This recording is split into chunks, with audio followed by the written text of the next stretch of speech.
Welcome back to War Thunder and welcome aboard the Japanese premium fighter at rank 4, the J2M5, armed with just two 30mm cannons with 84 rounds, and I just wanted to have fun and I just wanted to experience working cannons, and I think this is one of the planes that so far whenever I have flown out, which is sadly not that often, it has proven itself. Okay, you might think, oh, just 220mm, not that much ammunition, how can it work?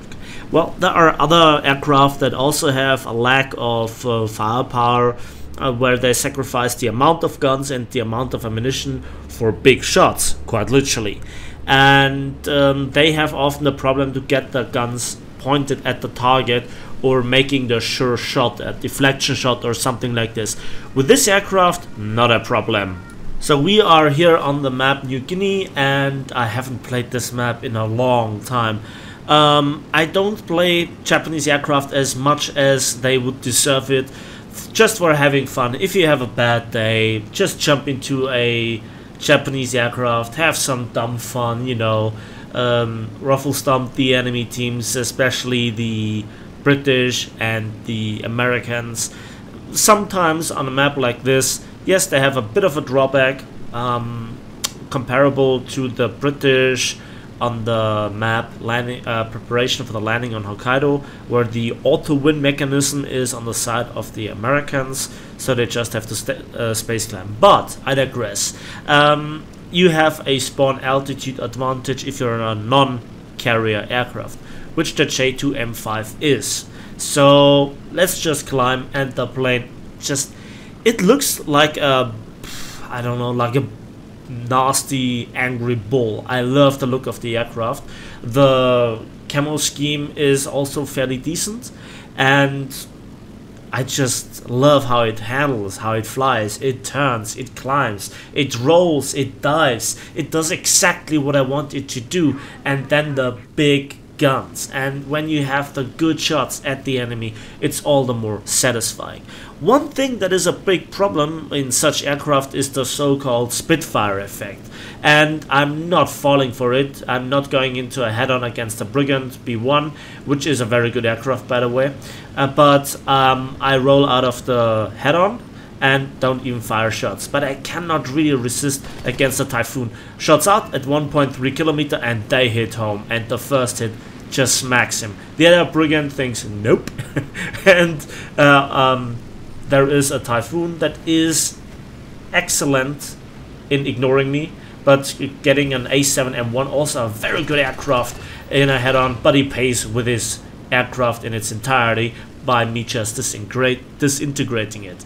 Lovely shot. I love when it's so satisfying when this happens. And the Brigand has some nice hits, a few sparks. That's a real issue. And if you do some math, you know, some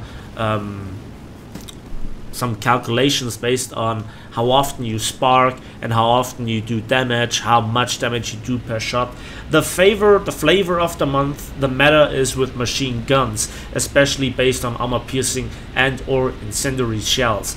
And 50 cals are very good with that. So I got the third kill after he went down. I didn't have any thinking of him getting out of that. Another really beautiful spot here on the Mosquito, and he rolled out of the line of shot just in time. But what is the sweetest thing that there is in an aircraft? Having a Spitfire.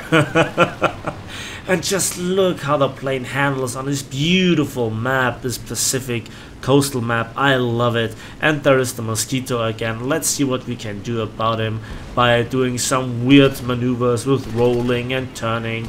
We hit him once, and the second hit disintegrates his wing.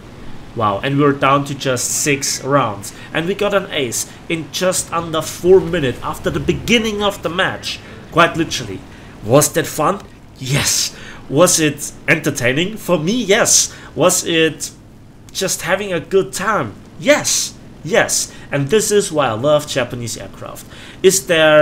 Are they uncountable? Are they unstoppable? Are they completely overpowered? I mean, if you just look at this battle and you know, watch my other average videos where I derp around in bombers or rant about how bad German flight models is, and then you see me doing this in that plane, you might see, he seems to have another skill set. Well, it's kind of the same. I know what the plane is capable of doing, therefore I'm going aggressively and I don't shy away from the engagements. I know that my Japanese teammates are not far behind me. In fact, they are a big competition for the kills. So if you face Japanese teams, they are always aggressive. They are not stupidly aggressive and rushing in at low altitude and going into every head-on that they see, but they have no fear of engaging you because they just can turn around and they force you to waste time, you know, outrunning them, outdiving them, or just trying to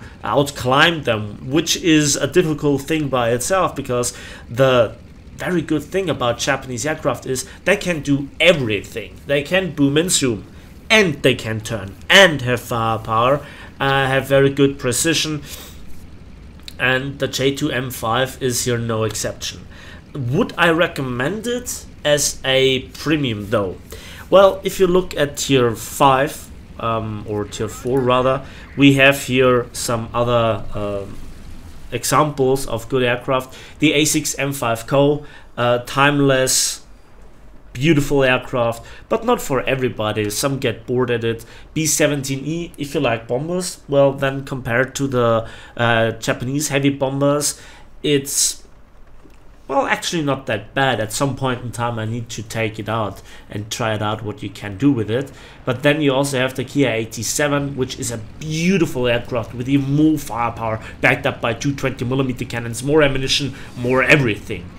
And then there's also the J2M4 Kai with 2x2 20mm cannons with also a lot of ammunition. So the J2M5 is brute force, but beautiful brute force, and I love it. And let's just have a look at the results. 156,000 silver lines, nearly 10,000 research points without researching anything. So this goes into the voids basically, and of course I get my favorite medal, my favorite award in War Thunder, which is the Survivor Award, which I collect. Again, I just wanted to show you where I have my stupid fun within War Thunder. It's seal clubbing Spitfires with something that's even more powerful, and I just love it when cannons work. So that's it for me today. Thanks for watching, thanks for listening. Please give this video a like if you did, subscribe if you want to see more, and we'll see each other in the skies of War Thunder.